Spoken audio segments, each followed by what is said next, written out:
Hi. Hello, everybody. Sorry. I'm trying to get my dog, but he has decided to abandon me for my mom. Hi, everybody. Okay. Let me see what lipstick to use. Hi. Okay. Hello. Okay. Let me see what lipstick to use. Hello, Fairlane. Hello. I miss you guys. That was like a week. Not like a week, but that was a week away from live streaming. Okay. Let me greet everybody and then I'll put on my lipstick. Alta 444, Nadira. Can you hear me okay? Let me close some of my windows because that's probably gonna slow us down.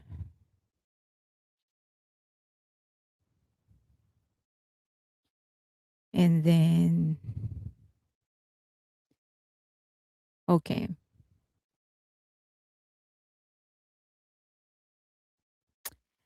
Hanako Grace, Robin Bryce,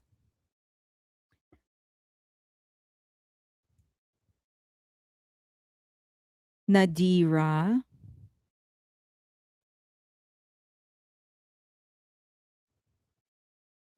Lisa Parker, Carla Girl, Z Arashi, Carla Girl, Sarah, Caroline still. Carla, I never saw you in Vegas. Arlene, Angel Star, Genesis, Courtney, Maritz, Kate D, I Carmi, Bang Luna, Michelle Santiago, Marilyn Montalvo,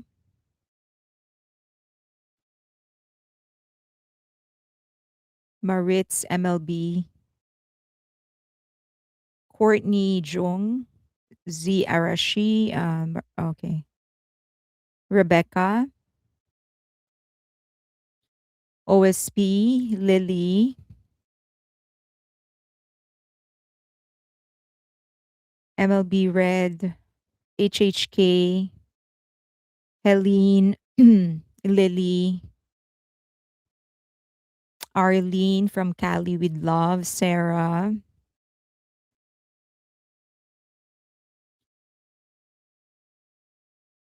Robin Carr, Oraya, Saskia, A. Brown, OSP, Pia Anderson, Hanako Grace, Kate Daddy, Reg Pear, Jax, EG136, Emily Tendler, Nishi. Hi, she's on Twitch. Not on Twitch, but on X. Rebecca,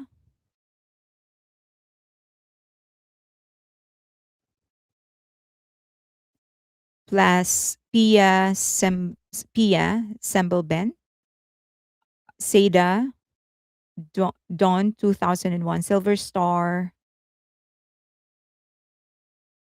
Queen Rose Red, Oraya,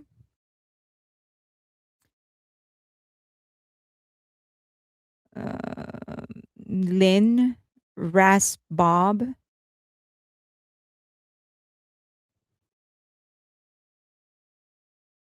Okay, Kesme. Hello. What lipstick should I use? You know, a lot of the lipstick that I have, it's still in my luggage.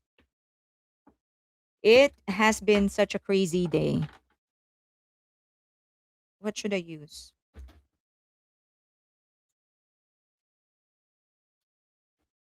Should I use this? I can't even remember the stuff that I've been using. Like the color.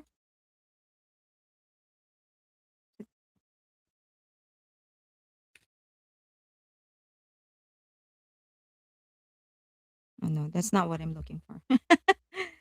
Where is it? I'm looking for something like this.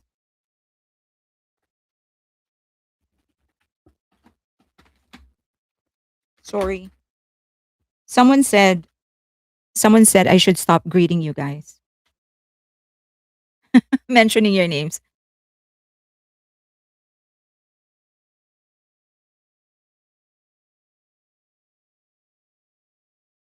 She said, or he said, I don't know what the gender is, but he said, "You're spending too much time greeting your people. Why don't you just start?"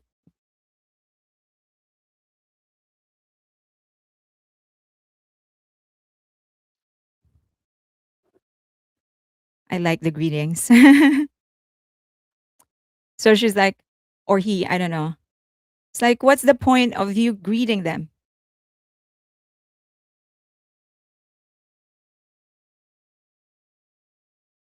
How's that?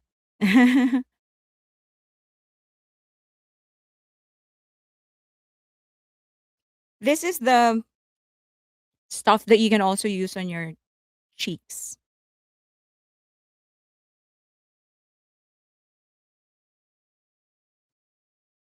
How did Debak do in Vegas? So he really loved it being out. Should we try this? Putting this.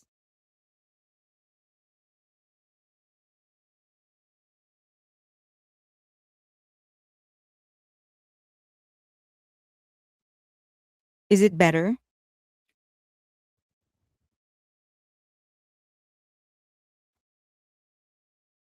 Okay. I don't know if it's better, but there you go. um Queen's Rose Red, hello. Okay. So that's that.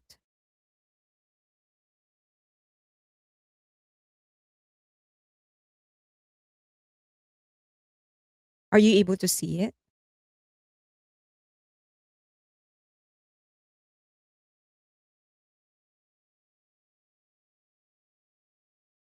And then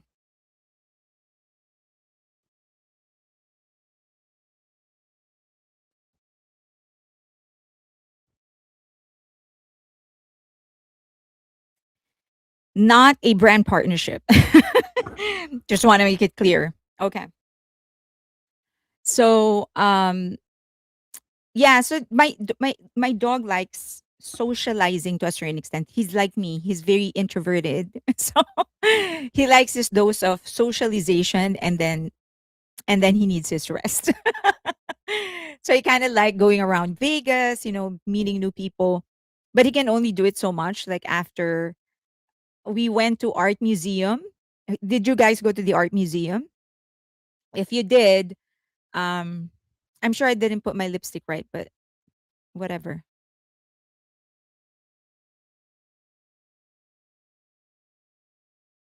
Okay. So we went to the art museum and he was allowed inside. I thought he wasn't going to be allowed. So I was telling my mom if they don't allow Debak, she can just stay in the Cosmopolitan, the hotel right in front of it.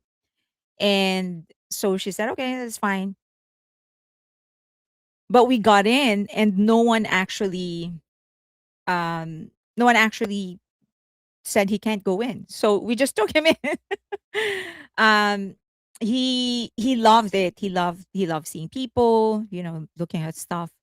But he can only do it so much. And I think at some point, sometimes he wants me to carry him, but he's heavy and he's big and I'm so no broccoli on my teeth. So no so he he's heavy and he's big, so I can only carry him for like several minutes and then I get tired. My back hurts. I'm not young, so I'm not like 20 to be able to carry him around. So yeah, so I have no choice but to put him down and stuff. So that's it. But he loved it. I wish I could just bring him to more places like restaurants. There were some restaurants that would allow him when we're inside the hotel. They allow him there. But I wanted to go explore downtown. I wanted to go to the Fremont. And in those restaurants in downtown or Fremont or in other places, they would only allow dogs when we're in the balcony or the terrace or something, like they have an outdoor space, we can stay there. But it was too hot for me to go outside the state. The no doggy care. No, I don't have. I actually, my mom has been like, she was blaming me. Like she said, I told you to buy one already for him so we can bring him around.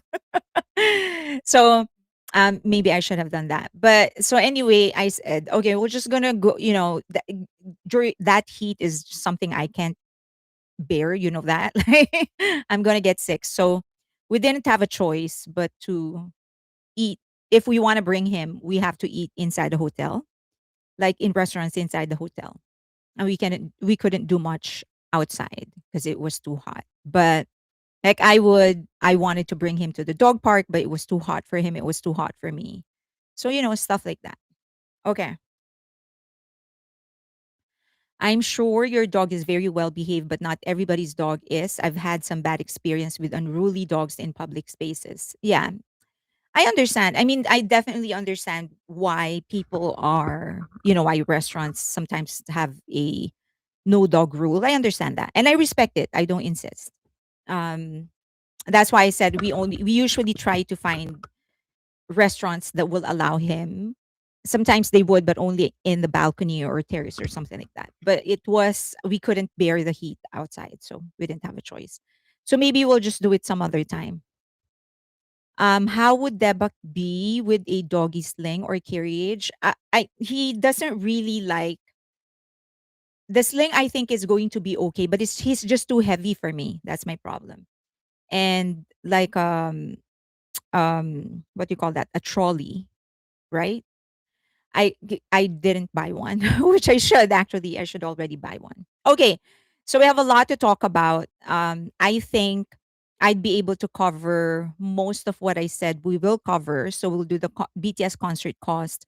We'll compute the question on whether or not they're actually operating at a loss. And this was inspired by a post by someone from the staff members, going through the number of trucks, the flights that they take, the number of crew that BTS has with them for this entire tour. And so people are saying on X and different social platforms that maybe BTS is actually losing money, that they are operating at a loss. And so that's why based off ticket sales. And that's why merch is important and other things. So let's go through it. Let's put everything into context so that we're not shocked with what we're actually hearing whenever people talk about the cost of the tour and what it actually entails to get this tour going and to get it done for BTS. And the other thing is that, your BTS is a top artist globally. So they are operating with a guaranteed payment plus um plus the a percentage of ticket sales. Okay, so let's get through it. Someone is asking, what does my cop says? It says, "Leave me alone." That's what it says. Leave me alone. Okay. All right. 10 planes. Yes, 10. But we'll clarify all of those things. And then I think so all of that I'll be able to do computing BTS cost if they are operating at a loss. And so that already includes, and we'll also go through big hit concert numbers versus the Pollstar number, and we'll discuss what is the difference between that, between those two numbers. And then we're gonna answer some questions about fan bases, about AMAs. You guys sent me some questions, fan bases versus SASSENGS and stuff like that. So I thought I'd clarify once and for all, and also so that we don't have to talk about it in the future, and you don't wonder why I'm using specific videos and pictures. But let's go through the concert numbers first. Okay, first and foremost, BTS news. They are still in Billboard 200. ARIRANG is at number 9. So it is officially record breaking, the very first Asian act to stay inside the top 10 of Billboard 200 for 10 consecutive weeks. So congratulations to BTS. Okay. And then So number one is Iceman, Dandelion, The Great Divide, I'm the Problem, Thriller from Michael Jackson. Number one's Habiti, Maid of Honor, both are from Drake, and then Pure Flow with LeSSERAFIM at number 10. Congratulations to LeSSERAFIM. So this actually makes them, just a little segue, this actually makes them only the second artist, Korean artist, girl group, Korean girl group that have fielded in their album, four albums inside Billboard 200. So congratulations to the Seraphim. Okay, back to BTS. So Global 200, Swim is still number one. Sorry, BTS Global, excluding the US. Swim is still number one. Billie Jean, Beauty and the Beast. Beauty and the Beat. Dracula, The Cure, Beat It. Janice STFU, that's from Drake. Baby Doll, Dominic Fike.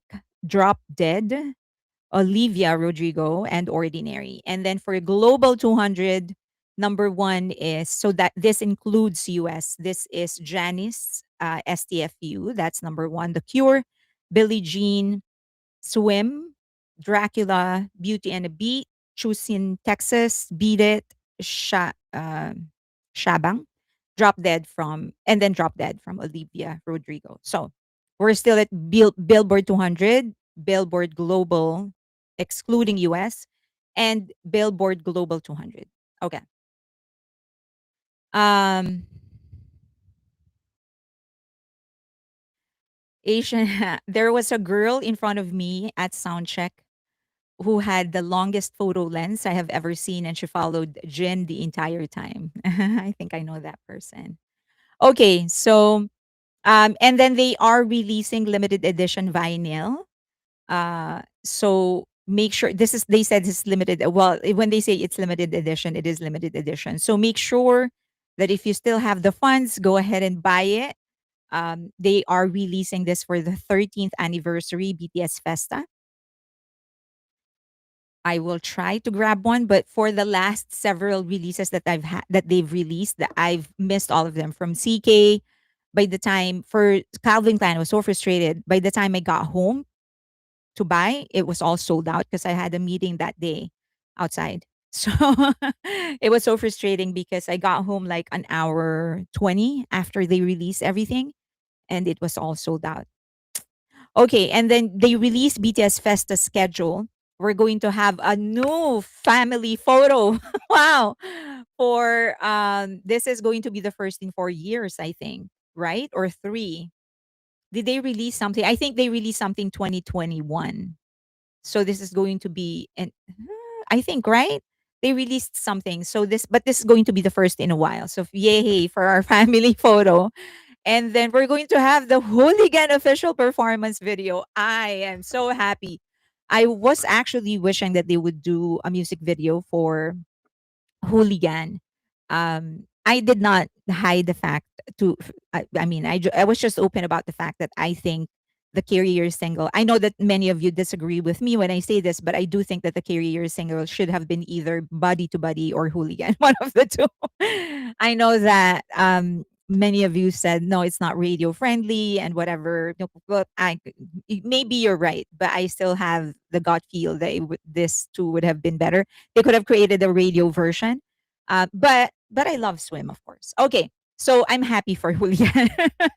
And then Normal, Log. I don't know what that is. So I guess they have a recording of that or something. I don't know. And then we have Side Film, B side film. Sorry, B side film.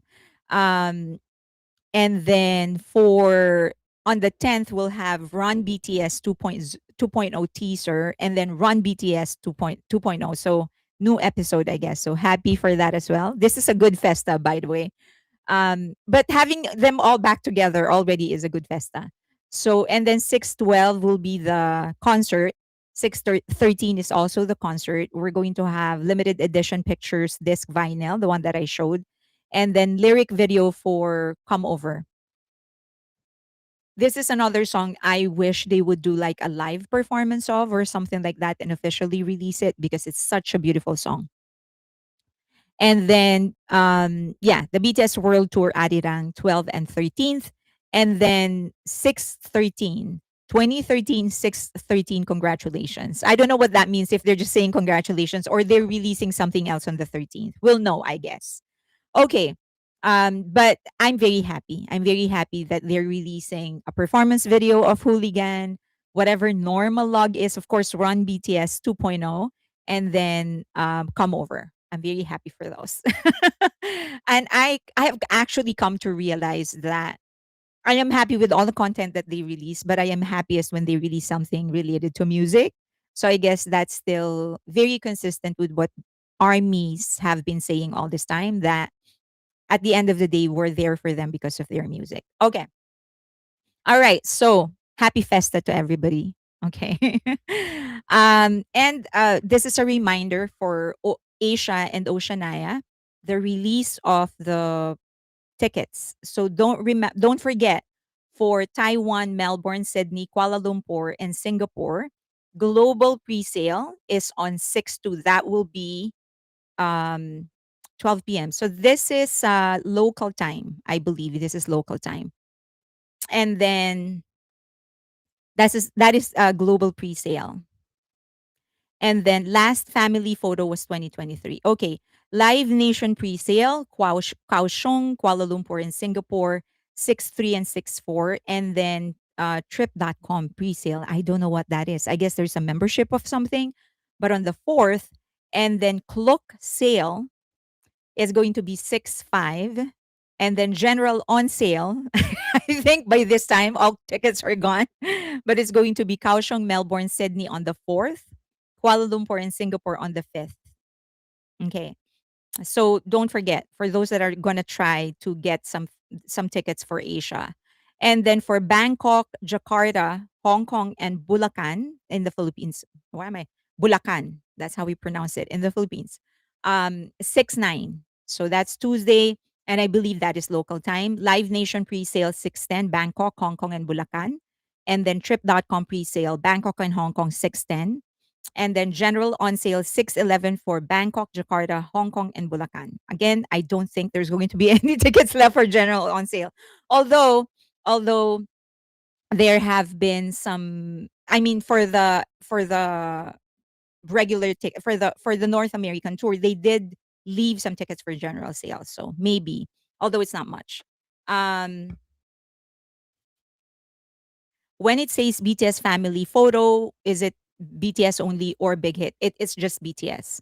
Fairlane, do you have any tea on Seattle Seahawks collab? Actually, it's not one of my slides. So before that, before we get to that, there is some controversy in Malaysia, because it seems that for Malaysia, so um, they have different providers for each of the locations, right? So for example, for the Philippines, it's Ticketmaster, but they partnered with SM. So it's SM Ticketmaster. So they have different providers for each. They have different partners for ticketing for each location. And for Malaysia, there was a controversy because someone posted that they already have tickets for this, and she was selling it. And so someone asked this person who posted, they said that, like, how did you have tickets when nobody has tickets yet? And the influencer said that she's an influencer, that's how she got the tickets. And so a lot of people were like, wait a minute, like, what? That is not fair. Number one, it should have been for armies. That should have been the priority, and it should be the priority across all activities of BTS next to their families, I guess. So why would they give away tickets in advance to influencers?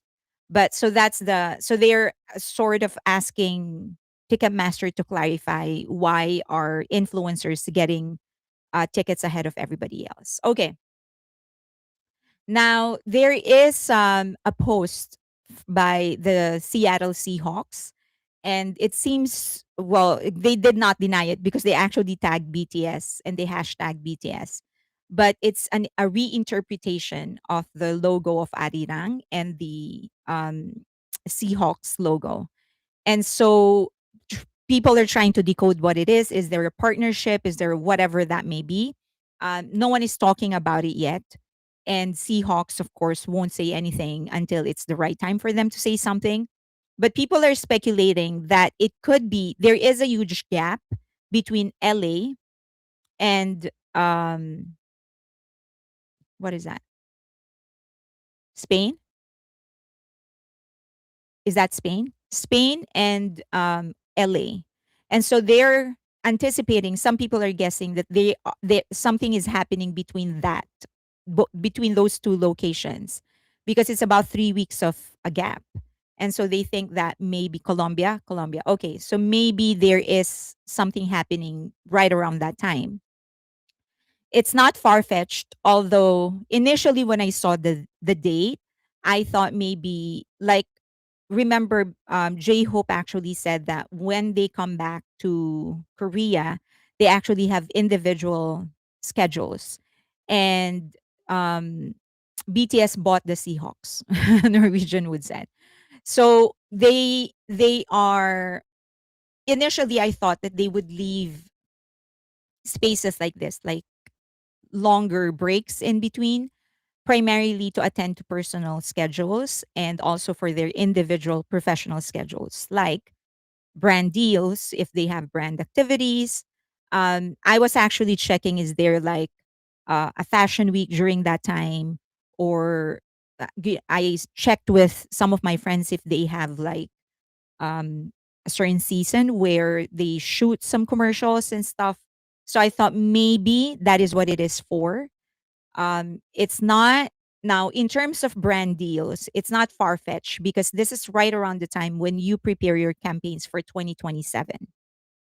Okay, so for 2027 campaigns, you don't prepare that December of 2026. You prepare that way ahead. So if they take a break, a 3-week break during these two dates, one of the assumptions that I had is that this will most likely be for their brand deals, for their brand partnerships. And the other thing is that J Hope did mention that they actually kind of like and enjoy the fact that they get to have breaks, longer breaks in between, so that they can just rest and do things that they enjoy, like pickleball. He said that in his live stream. He said that in the early years, in the first half, in chapter one, they wouldn't have imagined that they would be able to actually play pickleball or go to amusement parks in the middle of a tour. And now they're realizing that is good, that this is good, that they actually have time for themselves, because then it makes them look forward to actually performing, and if they enjoy performing, then we would also enjoy it. So that's actually the initial guess that I had for this gap. I said this is right, like right smack around the time when brands actually prepare for their 2027 schedule. And so I thought maybe that's what it is for now. It's also not impossible that they are actually going to be doing something with Seattle Seahawks. Um, let's see what that is. Okay. I saw some say that they might have to go back to the military for a few days. It's something done annually, but it's speculation. I don't know. It is true that they go back annually, but this is right around the time that they are going to go back. So this time they were discharged June of last year, and it usually takes around 1 year. So annually, 1 year. So my guess is that they're going back this time. Now that they're back in Korea, they're probably going to be reporting for their annual checkup. And it is just a 1 day thing. They just really get checkups, like health checkups. They don't do like just to make sure that they're still fit to serve, just in case they get called. If there's war, they are on reserve. So, and they will be for the next 7 years. So the military just needs to know, okay, are you still healthy? Is everything okay with you? That means so that if we need you, then we'll call you. So that's for about 7 years, but that's every year. So they were discharged June. They are probably going back now. So them going back there is probably part of the agenda. Okay. Um, can they send convert? No, they cannot. They have to go there. Like a doctor actually checks them up. Yeah. So there's no exercise, like nothing like that. They just literally get checked and they answer some questions and stuff like that. Are you doing a giveaway after this live? I do still have some giveaway, but yes, yes, I will be doing a giveaway. Okay. Um, Now let's go. So that's the answer to that question. All right. So now let's go to the computation of their tour. But before that, do you have questions? Before I go move here, this is pretty long. I have about 70 slides. The end of the year holiday is traditionally busy for artists. Usually, reserves aren't called up there unless there's trouble in the north border. This is for their annual checkup, and that is for that purpose, so that if they are needed, the military knows who to call. Okay. Um, America has took all the defense protection off the south border. Okay. All right. Let's not get into that. Um, Any questions? Let's go to the computation. All right. So there are actually two numbers that you will be seeing floating around when it comes to the number of tickets sold, gross revenue of BTS per concert. There are two numbers that you will see, and neither is wrong. Both are correct. Okay. So um, first is coming from Pollstar, and then the other is coming from BTS themselves, from Big Hit, releasing the numbers to via press release. And so Chosun, the different publications, Billboard, Forbes, the Korea Herald, different publications would actually publish the same numbers because those are that comes from BTS, not BTS, Big Hit. They release that to the publications. And then you have Pollstar. So what's the difference? Pollstar does not count, um, they don't count production release tickets.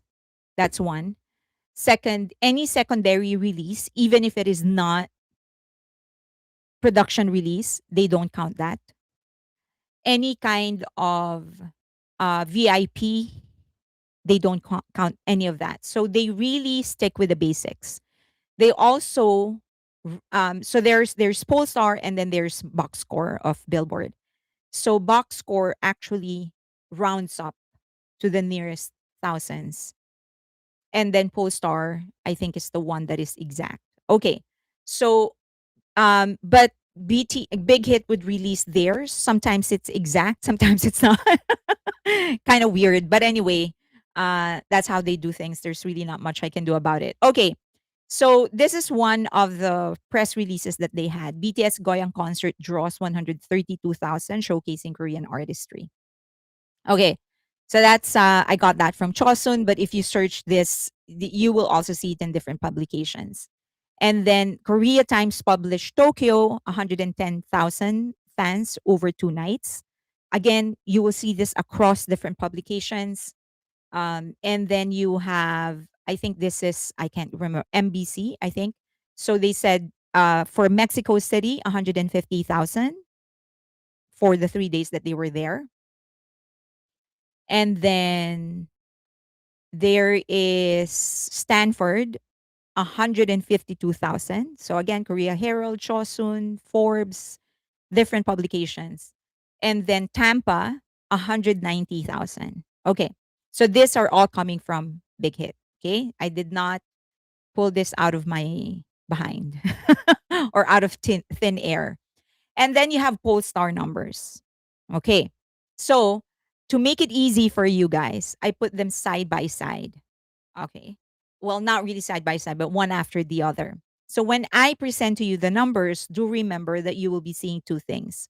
The one that is in red and it says PS, that is Polestar numbers. And then the one above is the number coming from Big Hit. Okay? All right. Now, for Polestar, they also reported the gross revenue per venue. I only made an estimate because in the report that Big Hit gives to different publications, they do not provide the gross revenue. They only provide the number of tickets sold.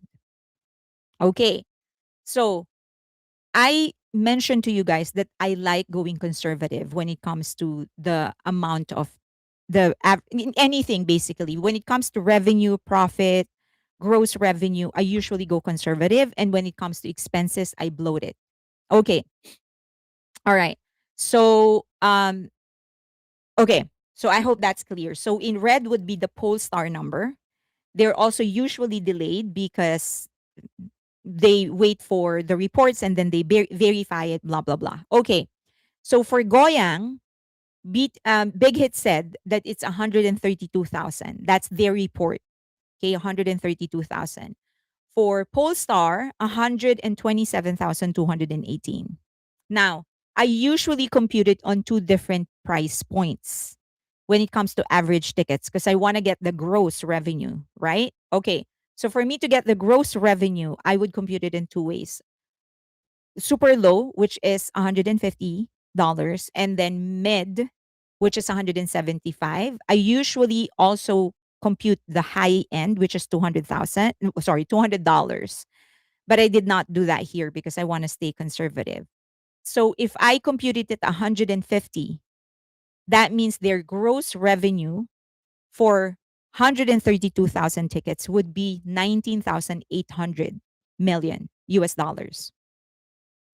If I compute it at 175, 23,000, 23,100,000. Okay. Now for Goyang, the reason I keep on computing this at 150 and 175 is precisely because of the disparity in ticket cost. In Korea, they always get the cheapest prices when it comes to tickets. So if we just go by what they reported in Pollstar, 127,000 with a gross revenue of 16,887,000, that would put the average ticket price at 132.74, which is not surprising at all because I got my ticket, which was nosebleed ticket on third day. I got it for 170, 155, I think, and it was nosebleed, including all the taxes and stuff like that. So the average ticket price is 132 if I compute that. So according to Polestar report, they sold 127,218 and they grossed 16.8 million. So 16,887. That would put their average ticket price at 132. Now there are other venues and you will see it as I present to you the different locations where it's actually more expensive, the average ticket price. There is a venue that averaged $200. So, just as a general rule, my average will always be at 150 or 175 because I feel like if you even out everything, if you average everything, that's where you land when it comes to average ticket price. But as I've said, when it comes to revenue, I'm always conservative. Okay, I hope that's clear. So that's for Goyang. Now we go to Tampa. For BTS, sorry, Big Hit released the numbers to different publications, and their number was actually lower, 190,000. The number that Pollstar released is higher, 194,335. Okay, so that would put their average ticket price. If I put now the in Pollstar, their revenue was 40,736,443. Wow. Right? Okay, 40 million. That would mean that their average ticket price is 209 versus the average ticket price of Goyang, which is 132. Okay. So, but that is their home. So I don't really blame them. Okay. However, I still computed mine at 150 and 175. I already explained why. So if I put it at 150, then my revenue would be 28.5 million. If it is 150, 175, it's 33,250,000. Okay. Clear so far? You were at Tampa day 3. I hope my computation is actually correct. Um, I can actually, I will show it to you after. Um, okay. Now let's go to Japan. So according to Pollstar, Japan had the total total ticket sales of 96,175 for 2 days. That would put their average per night at 48,089. But in BTS's release, Big Hit's press release, it's 110,000. Okay, so okay. Now, according to Pollstar, the revenue of BTS of Big Hit for those 2 nights is 18,602,000. Okay. However, I've already explained I always compute mine at 150 and had 175 average. That would put me at 16.5 if the average ticket price is 55,410,000 tickets sold. It can't be, so Warren said it can't be 110. Tokyo Dome doesn't hold that many people. Okay, so let me show you this. This came from BTS. It did not come from me. So, um,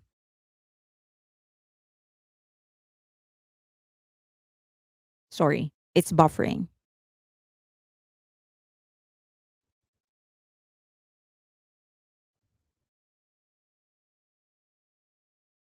Let's just wait a little bit. It's buffering. Sorry. Just so again, I didn't come up with any of these numbers. I just based it off whatever Big Hit actually released. Okay, sorry, it's buffering now.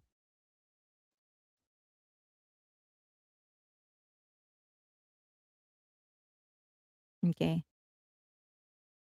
I think I put it here.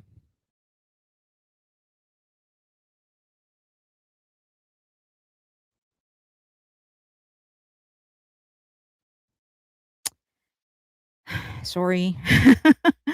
It's really buffering, sorry. I'm just gonna have to wait until it finishes buffering.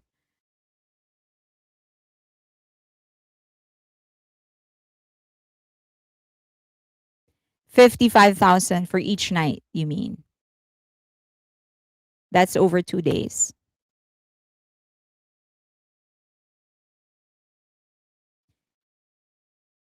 Okay, 1 second.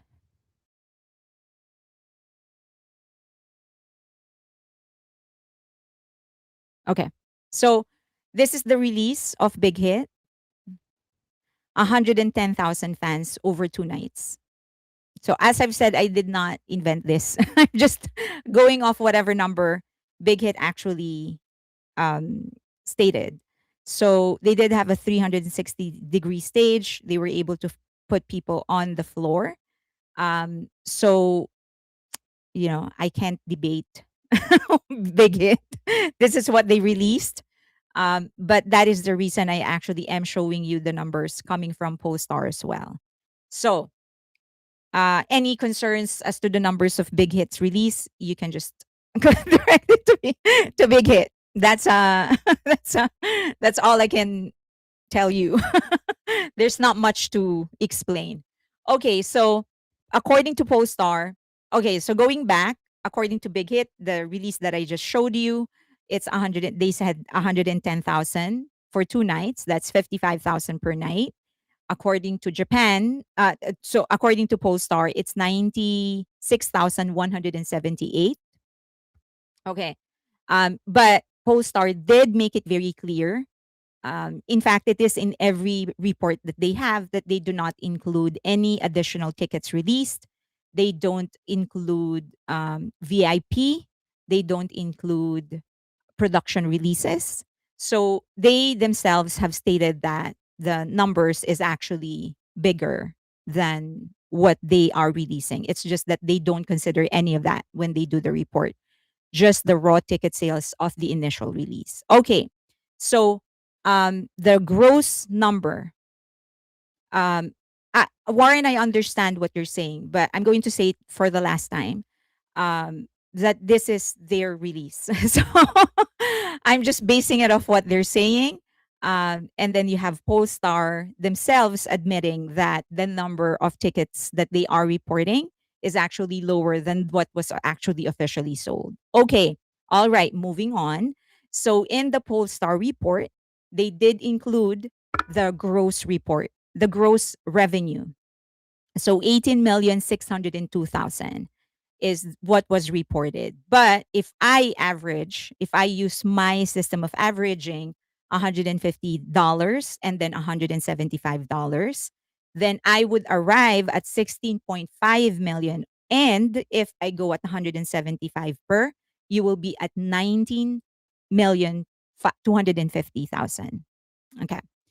um if Polestar is they if Polestar filters a lot of the tickets, they're still conservatively estimating 48,000. Yes, they did say that it is not the total number of tickets because they don't consider additional releases and they don't count it. Okay, so now there is a problem with El Paso. Big Hit did not do any kind of press release for El Paso. And even in the report of Pollstar, they admitted that they have some discrepancy in the El Paso report. So it's not final. However, because Big Hit did not release any number for El Paso, I just took the Pollstar number. I hope that's clear. So the Pollstar number is 97,222,000. Sorry, yeah, 97,222. So that would put their average at 48,861. Okay. And if I compute that, now the submitted gross revenue is 20 million. So remember that Big Hit actually reports the gross to Polestar. And so, or there is some sort of a report that Polestar generates. And so they are able to determine the gross revenue, 20 million. Now, if I use my way of computing $150 and $170, I would arrive at 14,658,300 for $150 average ticket price. If I do it at 175 average ticket price, I would arrive at 17,101,350. So don't be surprised because my computation is always more conservative. Always, always, always, always when it comes to revenue. Okay. So that's for El Paso. We do have a problem. We're waiting for their release, for the release of Big Hit. They don't have it yet. And even Polestar admitted that there is some discrepancy when it comes to the computation of the numbers. Okay, so for Mexico, so again, two reports, the Polestar report and then the report from Big Hit. So from Big Hit, they said 150,000. That's their release. As I've shown you, I'm just taking it off what Big Hit is actually saying. For Polestar, the report is 145,763. Okay.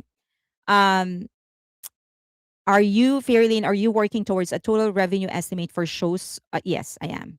I'll show you how I'm tracking it. Okay, so Mexico, if the reported revenue to Polestar is 43,477,766. Okay, so that would put their average ticket price at 298 per ticket. That's their average ticket price. Wow. Okay, so and this is the Polestar number, okay? So average revenue 43,400,000. That was what was reported to Mexico. And then total ticket sold 145,763, which means the average ticket price was 298.28. Okay. But because I always do conservative, even though there is an official report, I will still do my conservative estimate. So if I average it at $150 per ticket, I would arrive at 22.5 million, way, way, way below, way below the 43 million that Polestar presented. If I average it at 175, I'm still at 26,250,000, still way below what they reported to um to Polestar. Okay. Um all right. Now for San Francisco, uh they have not submitted the numbers for San Francisco to Polestar. So for San Francisco, 152 was what was released by Big Hit. Okay? So this number came from Big Hit, no Polestar number yet. when Pollstar release, so Pollstar is always delayed because they do verifications. They have, I think they also get it from not just from Big Hit, but also from the venue itself.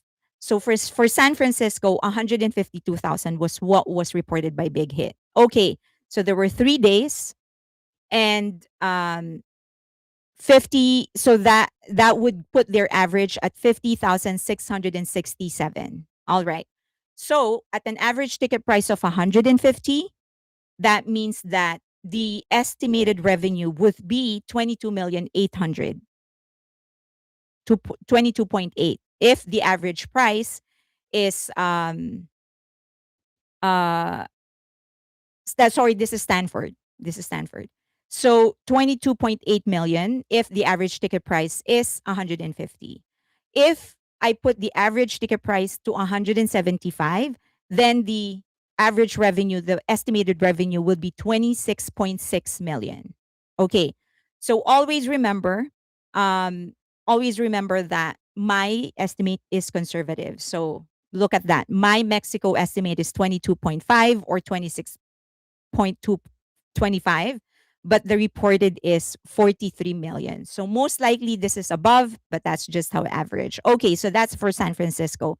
Obviously, they still don't have released, they haven't released the number to Las Vegas. Okay. So for Las Vegas, I just copied the average of Stanford, of San Francisco. So I put it, if the average ticket, so 152,000 across 3 days would put the average per night at 50,667. Okay. So I use the same average for Las Vegas. Most likely more because I think Allegiant is bigger. But anyway, so I put the average at 50,667 per night as well. There were 4 shows, so that put the total number of tickets sold to 202,667. Okay. So for 20 million, so that would put the average ticket price, the average revenue to 30.4 million if I put the average ticket price is at 150. Okay. Now for 175 per ticket average, that would be 35,466,000. Okay. So but again, I'm just using a very conservative estimate. Um, and we are and I am using some sort of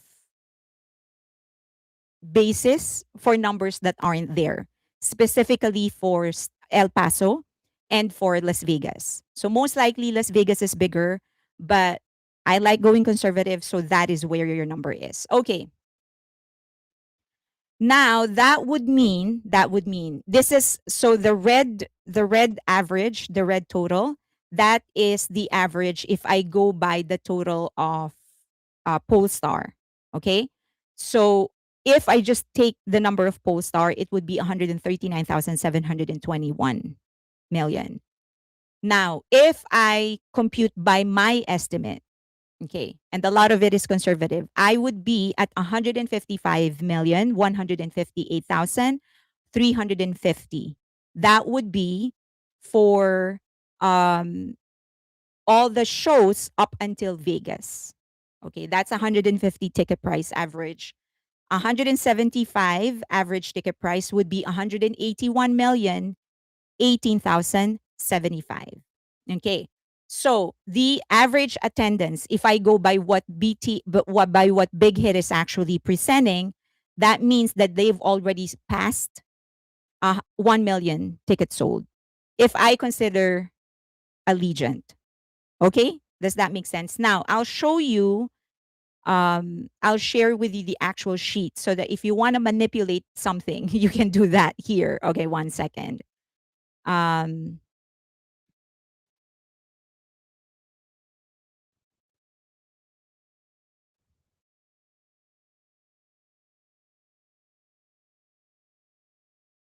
okay, here. Maybe I can make it bigger.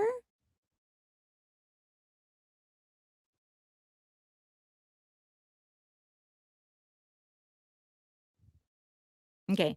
Is that better? Okay. So this is how I am computing it. I am tracking both the releases, what Big Hit is actually releasing, and then what Pollstar is actually releasing. So at this stage, considering that El Paso still has a problem when it comes to the numbers, Big Hit still hasn't released anything on El Paso. I'm just going to be using what Pollstar actually reported, even though they themselves said that there is some discrepancy on that. Okay. So that means if I consider everything from Goyang all the way until Vegas, they've already crossed 1 million. Just remember, when it comes to Las Vegas, that is still just my estimate because Big Hit has not reported anything. For San Francisco, this is based off what Big Hit released, but no Pollstar report yet. Okay. So there you have it. There's your computation. 1 million for tickets, for the number of tickets sold, 1,034,389. That's 20 shows. That's half of their North American dates. And then your average for the revenue, according to Pollstar, only up until Mexico, you have 139,721, 139,721,865. Mine would be a low end of 155 million, a high end of 181 million. Okay, so that's where we are right now when it comes to the tour, and that's how I'm tracking it. I get both numbers, Polestar and what Big Hit is actually releasing, and then I just go by the estimate. Now, for my personal computation, I also computed a 200 average ticket price. But whenever I present it to you, I only go by the most conservative, 150 and 175. Okay. Can you edit Stanford? I can do that later. You know what I'm talking about. Okay. Any questions before I move on to the expenses? What is the fighting about? I'm gonna I'm gonna silence a lot of you. What is the fighting about?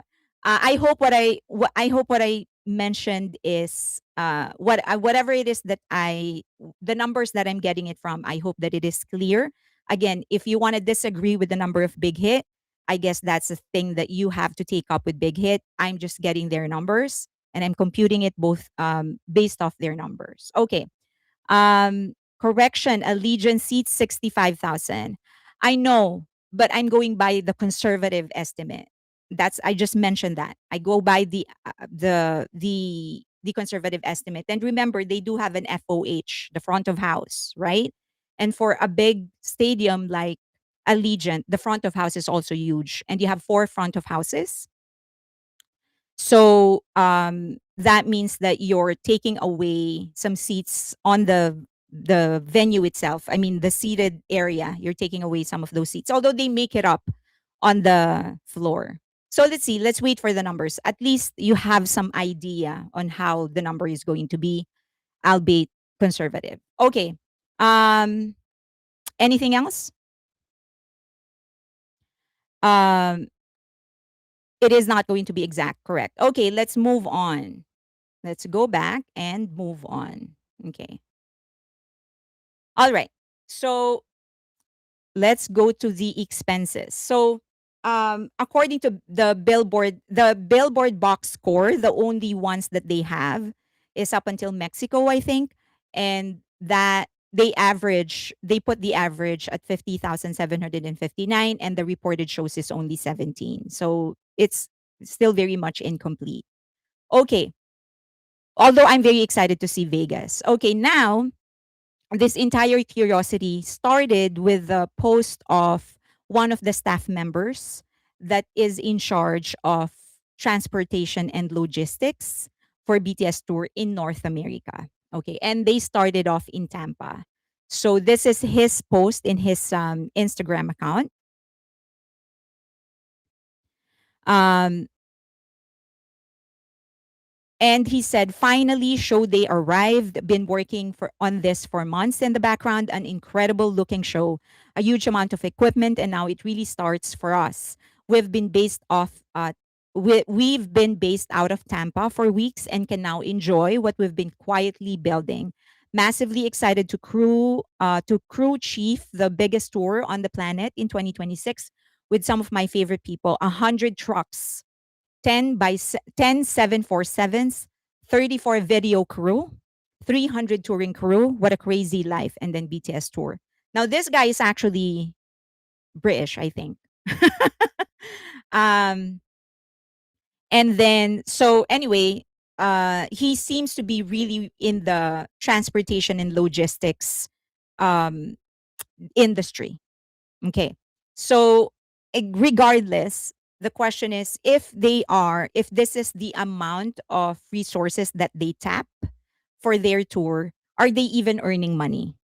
So, some people are speculating that BTS Big Hit is actually operating at a loss because, like, 10 747s, wow, right?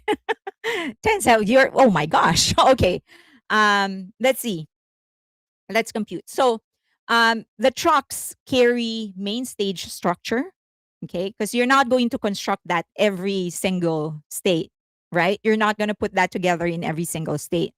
Those stages are actually already put together, and then they um, disassemble that, transport it, and then assemble it wherever it is that they're headed. Okay, so that contains the main stage structure, LED walls, video processors, lighting rigs, audio systems, pyrotechnics, special effects, backup systems, wardrobe, instruments, power distribution, production offices, catering, crew equipment, all of those stuff.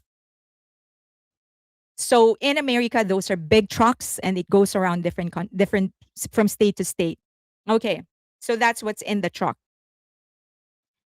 Now, for a comparison, so he said, this is what he said, and this is what shocked a lot of people, like 100 trucks. Oh my God. Okay. BTS is losing money. Now, for comparison, Taylor Swift's Eras Tour reportedly used roughly 90 trucks. And then U2's 360 tour, if you would remember, they had the claw set. They used 120 trucks. And that's just for the stage. That does not include anything else. Okay. So here I included power distribution, catering, crew equipment, backup systems. For U2 360, the 120 actually just includes the actual stage itself. They have, so for the catering, BTS has regular, it's BTS. So. They actually, yeah, they have favored people to feed them. Okay, massive stadium productions regularly require 70 to 120 trucks. So that is not extraordinary. Like that is that's just a regular thing. That's to be expected. Like a lot of other acts have actually been going around trucks with at this size. If you have a world tour with such an elaborate set, just like the U2's 360 tour and Taylor Swift's era, so yes, you're going to be using a lot of trucks. So 100 trucks, that's not extraordinary. Okay, so if you for U2, if you include according to, and I'm going to show you the article, if you actually include sound, lighting, and universal touring production, the total operation would actually be closer to 175 to 200 trucks. So 120 trucks, that's just for the set itself. So where did I get these numbers? These were actually published. So this is one of the articles published in relation to Taylor Swift's Eras Tour. They did say in the article that she used 90 trucks to transport. There you go. It's rumored that 90 semi trucks are required to transport her entire set from city to city. That's a slight increase from her Reputation tour, which required about 80 semi trucks. Okay, that's for Taylor Swift. Now, if you go to U2, and this was published by Pollstar themselves, it's 200 trucks, and that includes the 3 claw machines, not claw machines, but that's what it looks like. They call it the claw because it looks like a claw machine. Okay, and that's where, so I will be putting the links of the articles so that you can read them because there's a lot of details in the article. It's actually a good read. Now, okay, so that's for ground transportation. Okay, now let's move on to the 10 Boeing 747. So it can roughly carry 100 to 140 tons of freight for one 747. And depending on the configuration, 10 flights would imply roughly 1 million to 1,000 to 1,400 tons of equipment being transported internationally. So this is their transportation for international flight. If they're bringing and when they are bringing the equipment country to country, not state to state. Okay, so when they're moving from California to Texas or Texas to California, they're not using Boeing. They're using the trucks. Boeing, the private jets will be used by BTS and some of the crew members. But the equipment itself, that is for trucks from state to state. Does that make it clear? So most likely they use Boeing when they transported the equipment from Korea to the US, US to Mexico, something like that, or Mexico. But they can probably use trucks, but it is not. They're not using 10 Boeings from state to state. They're gonna that's gonna sink them. That's international usually. So the private jet will most likely be, they'll probably be using like one, two, three private jets. That would be for BTS, for some executives, maybe. Okay. So more likely initial movement from Korea, movement of specialty equipment if it's a very, very sensitive equipment, movement between continents, and staging equipment arriving before the tour begins. Okay. So, but not all the equipment state to state. That's going to be very, very expensive. Now they use what they call the leapfrog system. Okay. Neil, I believe, actually mentioned this, or Neil, was it Neil? The guy that I interviewed who does staging. So they have what they call the leapfrog system, meaning so the stage is already made, right? As I've said, it's already made. They assemble and disassemble that, pack it, and then move it from state to state. But they actually have three sets of that. So they make three complete sets. And then set A would go to city B, set B goes to city C, set C goes to city D. Something like that. Because moving that is very sensitive and it also takes a long time. So you don't want to be arriving in a city a day before the concert. You want to be arriving there a week before the concert so that everything is good. Okay. All right. So that is why they usually have three sets of completed setup. Okay. And then this would allow conservative stadium dates without waiting for a teardown. Okay. So whatever you see on stage, there are three sets of that. Their clothing, there's also three sets of that. Everything has three sets.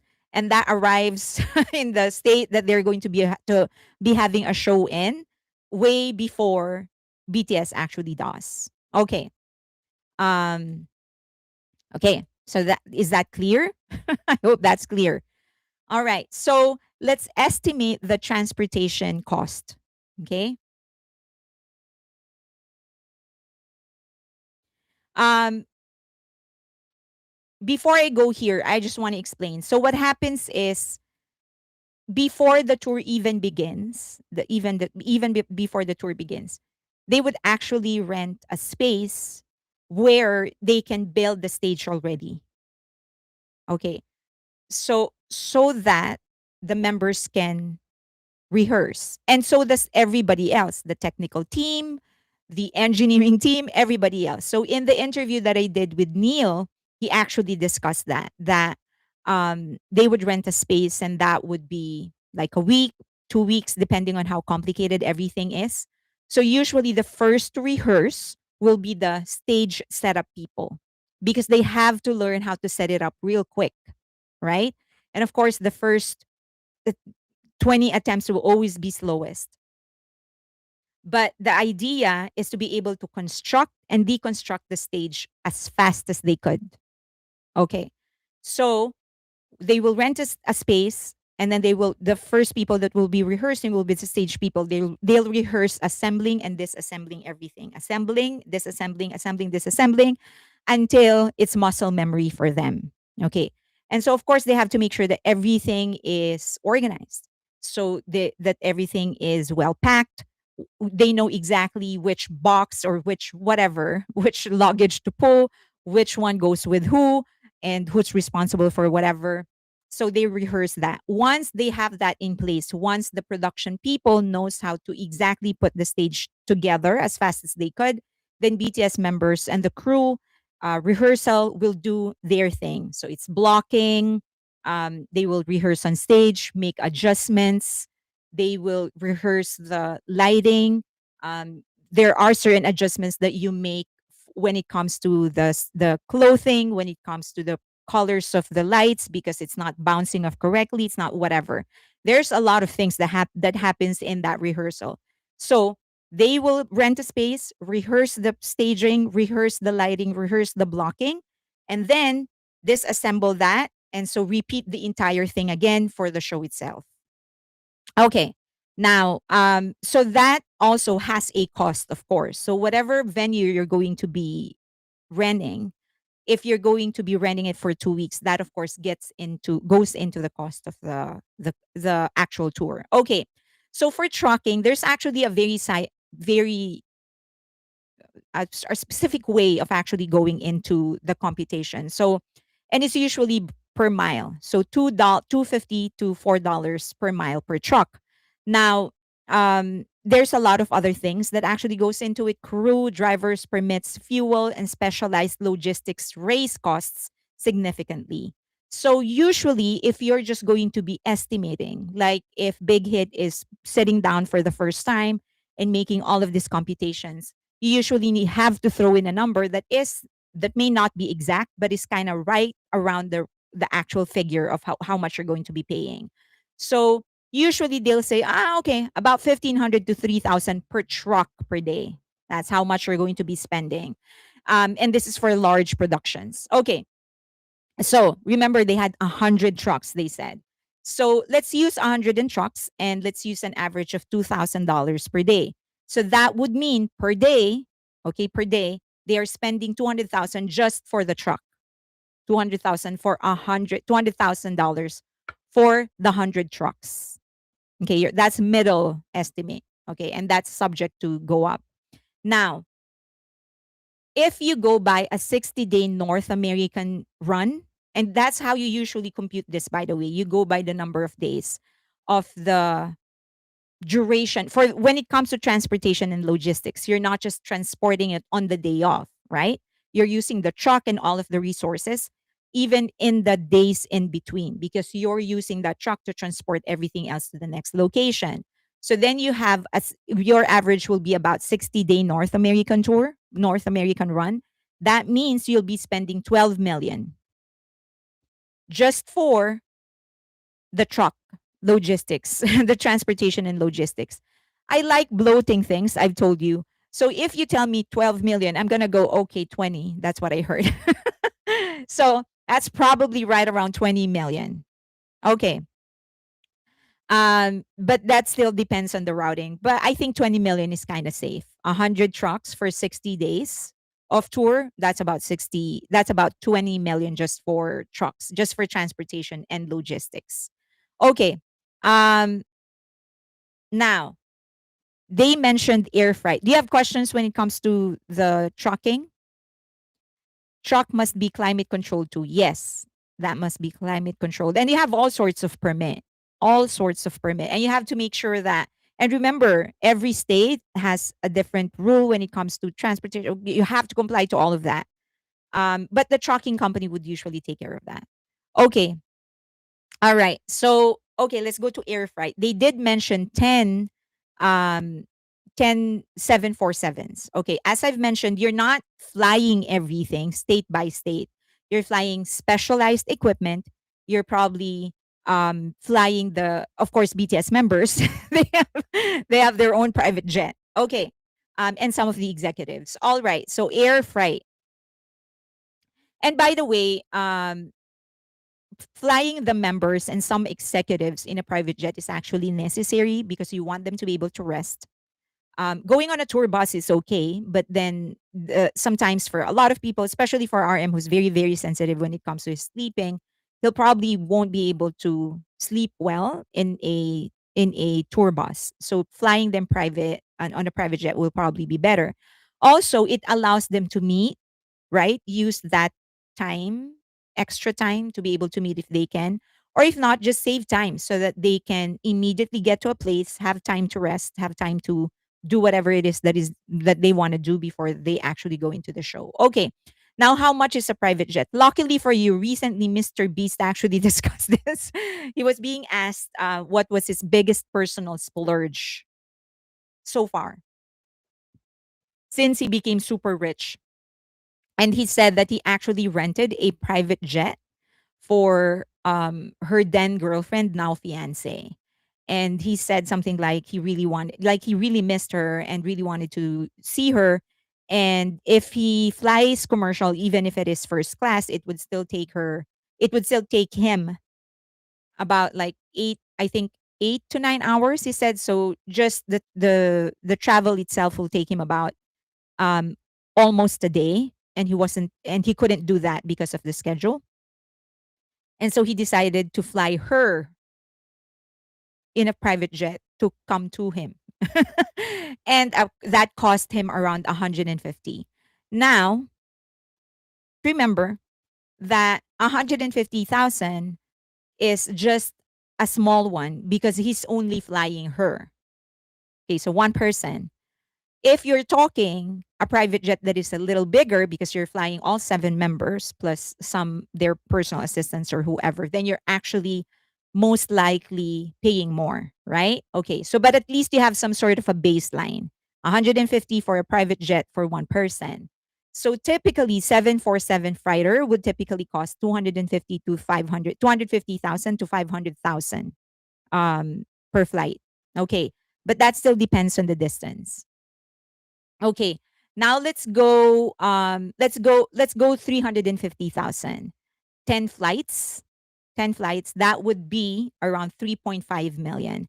High end of 5 million. Okay. So that we would assume that they use that to transport major equipment from Goyang, from South Korea to the US. Okay. But again, they're not using the private jet, the 747, state to state, except for very sensitive equipment. Okay. Hyde needs to invest in a private jet. Okay. So he did say 300 touring crews, and that would include riggers, lighting directors, video engineers, audio engineers, automation specialists, pyro team, carpenters, truck drivers, production managers.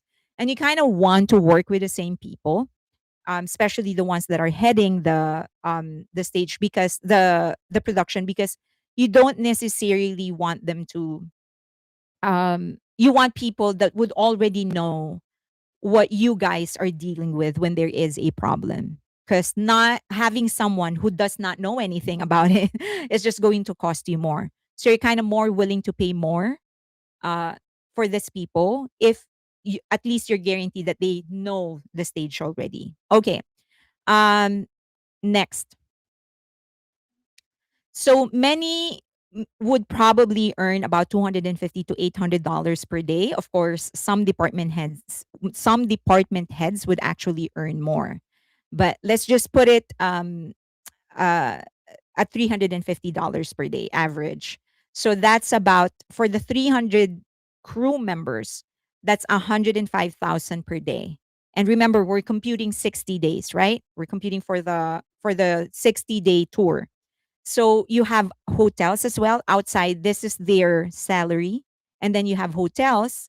We can assume 150 hotel rooms, about 180 average per night. You have 27,000 per night. Okay. So at 60 nights, you are at 1.6 million. Again, I like bloating things. So I would go for the higher end of 2 to 3 million. All right. Okay.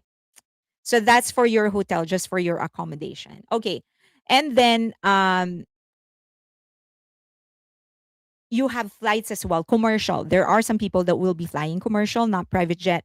You have crew travel, some of the artists, that means dancers, management, executives, additional production staff, others, musicians, maybe, if they have any. So a reasonable estimate would probably be 1 to 3 million for the 60 days for all the 300 people, for all the staff members that are flying commercial. And that is usually your average for a North American 2-month tour. So we go now at the conservative total. Trucking is 12 to 20 million. Air freight is 3.5 to 5 million. Touring crew payroll, you are at 6 to 9 million. Hotels, 1.5 to 3 million. Flights, 1 million to 3 million. So you're averaging 24 million to 40 million. And that is just for the logistics part of it. Meaning you're still not considering BTS. You're still not considering the staff of BTS. You're not considering executives. You're not. We did not compute the the cost of the stage itself. We haven't computed the venue cost, how much it actually costs to rent the venue, permits, taxes, all of those things. So this is mostly transportation and logistics. Okay. Um, Next. Um, there's also the rider list of BTS. So some of their family members actually get invited for some of the shows, maybe some friends. And this is just something that you give to the artist. You kind of give them the leeway to ask, okay, my cousin is coming here. My mom and my dad actually wants to come to the show. They get flown over. Um, you know, that's sure you're going to give that to them, right? Okay. And then they also have their regular staff members. I've mentioned to you that BTS members have their own personal assistants. These are the people that work for them and for them alone. So each member would have at least one. And then you, of course, you have your stylist, your makeup artist, your personal assistants, and roadies, and all of those stuff. So there's still a lot of things that would, of course, BTS themselves, right? You also spend for them. So a lot of things we did not consider. Okay. So a 60-day operation, let's just assume, okay, this is just an assumption that BTS is guaranteed 500,000 per show. That's very, very small. But let's assume that. So when it comes to a caliber like BTS, you would usually give them a guarantee, a minimum guarantee, and then a portion of your net income of the ticket sales. Okay. So that means if they are getting 500,000 per concert, that would mean 3.5 because there is 7 of them.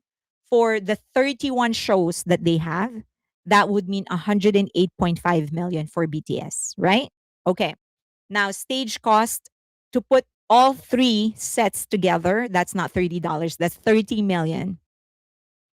And Big Hit staff and executives 10 million, and then the percentage of Big Hit 10 million. You are anywhere between 172 to 188 million for the 60 days of BTS tour. Now, this will never be exact. I don't want you to come to me and then tell me, "Hey, I checked the jet how much it actually costs and you're way off." This is just an estimate. I never claim to be an owner of a private jet and rents it out to people. I will never have the exact computation. This is just how we do the initial pencil push. A lot of adjustments are made, but at least it's going to give you some idea on how much it actually costs to put together 31 shows of BTS in North America with a very elaborate stage design with a top tier artist like BTS. Okay, so 172 to 188 million, that is your cost. Now you still have to pay most likely taxes. I don't know what kind of taxes they're going to be charged and where they're going to be paying. I know that in some state they actually, like in California, they still have to pay. Anyway, there are different types of bilateral agreements between countries, the US and South Korea and whatever. Okay, so we're not going to get into that. Food and medical care plus insurance. So the insurance, so there are different insurances, right? So for the transportation and logistics, usually the shocking company already puts in the insurance for that, so they're not really thinking of that. The stage cost, when you're putting together the cost, that already includes the insurance for everything, and the stage costs also includes the people that are putting together the stage, so you don't really think about that. For the big hit and the staff executives, in their pay, when you compute their pay, you already including the insurance. Okay, so there you go. Okay, so that's it really is very very complicated. But you're right to think about it. And if you actually really want to be complicated, I mean not complicated, but conservative, you actually put that as a separate item just in case. And then in every costing, you always have you always have about to 10 to 20% of the production cost ready for disposable finance, well, whatever expenses. So you usually like, okay, this is 188. I need 10% of this just in case there is emergency expenses. Just cash. You just need some money to be able to spend on some things. BTS rider list, of course, if they need something. If Jungkook wants burger, you gotta ask somebody to run to buy burger. Things like that. Okay. So the short version is that it's very, very expensive. Yes, it's very expensive. Now, do remember, so the person who actually was raising some concerns about it is that the claim is that BTS is actually losing money. If they're spending this much, 170 to 188 million, then that means they're losing money. Okay. So let's remember, and this is just ticket sales. And remember, this is the conservative estimate, right? This is the most conservative estimate. When you come to me when it comes to earnings, you will expect conservative estimates from me. Okay, so 188 million is the bloated number, the bloated expenses. Okay, that is the estimate. And then my very conservative estimate when it comes to earnings is 181 million for 20 shows. That's just 20 shows. They still have 13, 11 more. Yeah, 11 more because they have 31 in the US. So for the 60, for the 2-month run, so that's for the entire run of the North America. If you put them together, it's actually 2 months, right around 2 months. So they're spending 188 million, but they're already earned just on ticket sales alone. They already earned 181 million on ticket sales. Now the other half would go to taxes, whatever, and then the rest will be split by BTS and Big Hit. No, they're not losing money on ticket sales. And we haven't even gotten to other earnings. This is just ticket sales. So the answer to that question is, are they losing money? No. Even if you just base it on ticket sales, they're not losing money. BTS already has a guarantee per show. That's usually how it works for A list, and they are A list, or if there's something higher than A list, that would be them. They have a guarantee per show, and that is embedded in the computation of the expenses. So, okay, they're not just going to earn from what is the net income of the ticket sales. They are guaranteed something, and then when there is excess, they get something more. Okay, they get a percentage of that as well. Now, how much is it to rent a venue? Smaller stadiums, 150 to 300,000. So that would be BMO in here in California. NFL stadium would be 300,000 to 750,000. That is just to rent, okay? And then if you have premium NFL stadiums like Allegiant, that could be anywhere between 750,000 to 1.5 million. Okay. Um Now there is an additional cost outside of just renting the venue itself. You still have to spend for other things. So you have so remember the 300,000 crew members, that's for transportation and logistics. BTS members, they have their own crew. Big Hit, actually, they have their own crew. Let's say that's another 75 to 100. And then per venue, you have an additional 100 to 300 workers. So just like what Neil said, this is the guy that I interviewed who actually does put together the stages. He said that as a tour like BTS, a concert like that of BTS, per show, 1,000 people working on that is easy.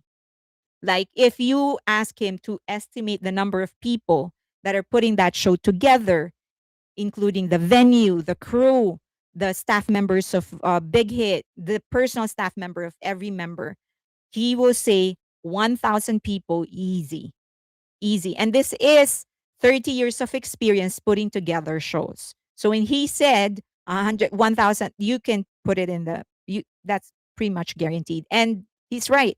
So that just for transportation and logistics, he said 300 people, and then you have an extra 100, 200 from Big Hit plus BTS members, their own personal staff, and then for the venue itself, you have about 100 to 300 workers, and then the city that will be where you are will be putting in 100 more people in there. You are at 1,000. So at 300 people, you are spending 35 to $100 per hour. So per show, you are at 100,000 to 400,000 per show spending on their salary. Okay. Um, and then for you have security, of course, stadium security, crowd control, police, typical 50,000 to 300,000 US dollars. Okay. Um, and then you have power supply, utilities, that would be 25 to 100,000. Okay. And then you have cleaning. You also pay for that, even though army actually cleans the venue. You still need professional cleaners to come in and actually clean the venue. You still are spending 10,000 to 50,000. Okay. What's included in the stadium rental fee? Just the rental itself. Like just, oh, we want to rent it. That is it. And so all of these things, these are all extra. So it goes on top of the actual rent itself. Okay. So cleaning is 50,000, back of house, and that includes dressing room, catering space, not catering itself, just the catering space, production offices. That would be 25,000 to 100,000 to 100,000. Too fast? What tell me what it is that you want me to go back to. So, okay, let's go back. You have your venue rental. So premium NFL stadium 750 to 1.5 million. Um, ordinary NFL stadium 300 to 750,000 just for using the stadium. And then but everything else that come with it that you pay extra. That includes additional venue cost would be stage hands, workers, all of those good stuff, secure whatever ticket, whatever it is that they will ask you is that they will tell you is necessary. You're looking at 100 to 300,000. Um, and then security. So this is security of the venue itself. So 50 to 300,000. And then Big Hit, they have their own security. And then you have LED walls that consume huge power. So utilities, that would be 25 to 100,000. And then cleaning, 10,000 to 50,000. And then back of house, and that includes dressing rooms, catering space. As I've said, that does not include catering. And then production offices, 25 to 100,000. Okay.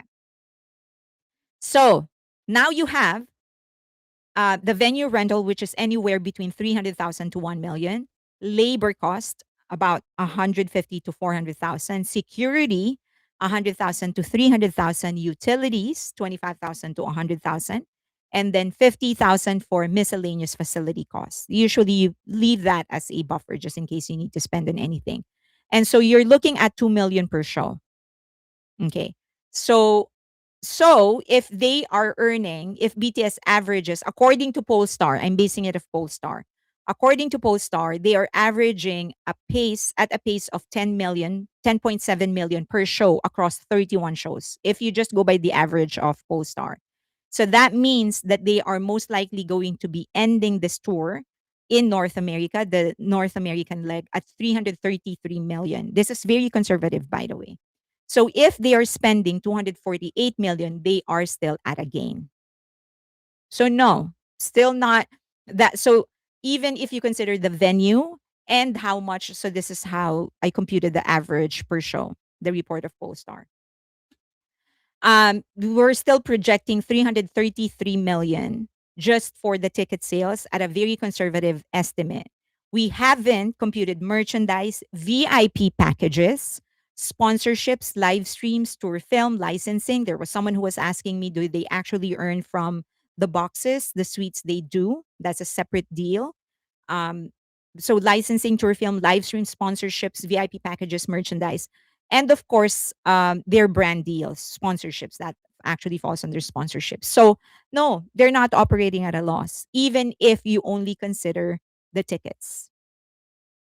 I hope that's clear.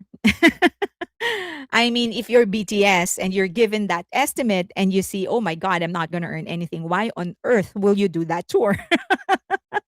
I mean, they love armies, but I don't think they're going to put their buddies and their creativity through something like that. So no, the short answer is they are not. They are not losing money, not by a stretch. Okay. Um, do you have questions? Okay.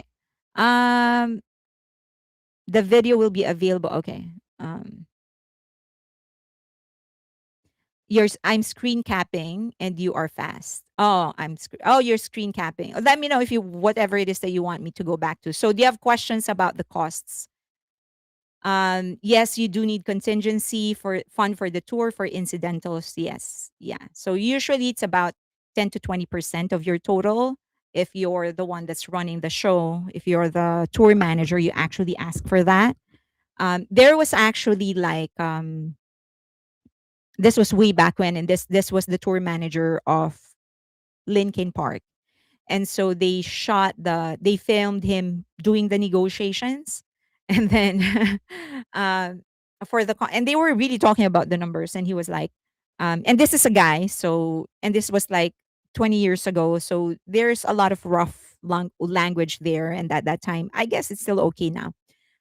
So he was like, "Oh, don't f me, whatever," because they were like putting in some the venue were putting that was putting in some costs that he felt does not have to be there. So he was like, "If you take this out, I'm gonna be saving like 2.5 million per venue or something like that." Um, and the venue was insisting, "Oh no, we do need to." So there is a tour manager on the Live Nation end, and then you have an equivalent on Big Hits end. So those two are the ones that are talking. And when it comes to money, when it comes to like they are the ones that are in charge. So they are the ones that are working. So this guy that was discussing the costs, this was on the side of Lincoln Park. And of course, it's his job to make sure that he gets as much money as he could, because that's going to add to the pot of Lincoln Park, of the label, and of himself. So he wanted to remove some stuff. He wanted to lessen the security because they have their own security, stuff like that. So even then, there was already a debate on um, how much can the venue actually impose, because you're already renting the venue and then you're going to ask me to hire 300 more people from you when I already have my own staff members, right? So why will I need to hire you? But then it comes with the venue. So what the Lincoln Park tour manager was fighting for is that why will you not include that in your rental? Why will you put that as a separate item if you are telling me I don't have a choice but to hire the people that you want me to hire? Was his argument. Okay. Saying that they are losing money is downplaying a successful tour. Well, surprisingly, a lot of people who were actually worried about it, I wouldn't actually say that but probably they are, but some of them were just worried that, like, is Big Hit actually doing this right? Is BTS getting their money, their worth? Like, they're working so hard. If they are spending this much, why would they, like, it looks like they're just breaking even and things like that. Um, I think it's more like because many are not really knowledgeable on how things like this work, right? Um, so they have some assumptions. So they're kind of they're estimating things like this based on what they know instead of actually doing research. So it's easy to be misled because we have very limited knowledge on many things, right? Like, I'll give you an example. And this may be like a very, very silly example. Um, and this happens to us a lot, I would assume, or maybe just to me. Like when you hire someone to fix something in your house, right? Because you don't know much about it, you have an initial estimate on how much it's going to cost, right? So, like a plumber, for example, you think, oh, this is probably going to be easy. It's like $100, or I don't know, like $30. It's 1 hour of work, or maybe less. And then the plumber comes in and he does it for 15 minutes and he charges you 180. And you're like, what the hell? Like, you did that for 15 minutes. But then it's not just about actually doing it, but knowing how to do it, having the supplies to actually do it. All of those things have to be paid. But because I don't know, my estimate is always wrong because I don't know much about that industry. So many of these people that are speculating that BTS is actually losing money on the tour and stuff like that, it's mostly because they don't know about how that industry actually works. So, but maybe you're right that some of them are actually trying to downplay the tour. Because we know this is already a record-breaking tour, right? So, we already know that. I mean, as it is at Vegas, they're already um breaking records. And we're only 20 dates in of the supposedly 80, what, 86. So yeah, so many are most likely going to want to downplay it. At least the least per member earns at least 50,000, 60,000 per show. For the Love of Army, BTS would be willing to earn 30,000 per show. I think that's very small. Probably half a million. Half a million is actually small. My estimate of them getting paid half a million per show is very, very conservative. Like, if this is how conservative, if you throw that number to Universal and say, "Hey, I can make BTS perform for 3.5 million," they'll probably hire me on the spot and give me a bonus. What? 3.5 million for BTS to put on a show? So no, that's very small. I always wonder how the venue are chosen. Does the venue pitch to Big Hit or Big Hit pitch to the venue? So it's actually it's Big Hit and the tour promoter, which is Live Nation or Ticketmaster, that's actually negotiating with the venue. So it's very, very ordinary for BTS or other A-list performers to have a wish list of places that they want to go to. But the decision comes down to first a feasibility study, which venues would actually be best in terms of getting people in, which venues would actually entertain like travelers more. That's why in California and in Vegas, you have four shows because these are the states where people would actually come to travel. Like, because many of those that are going to be watching the concert, they probably would actually also travel to other places in California, Disneyland, Universal Studio, Geffen, you know, Griffith Park, the Hollywood Walk, because there are a lot of other things to do. And if you're going to be traveling, you want to be able to go to other places. And that's the same for Las Vegas. So number one is a feasibility study.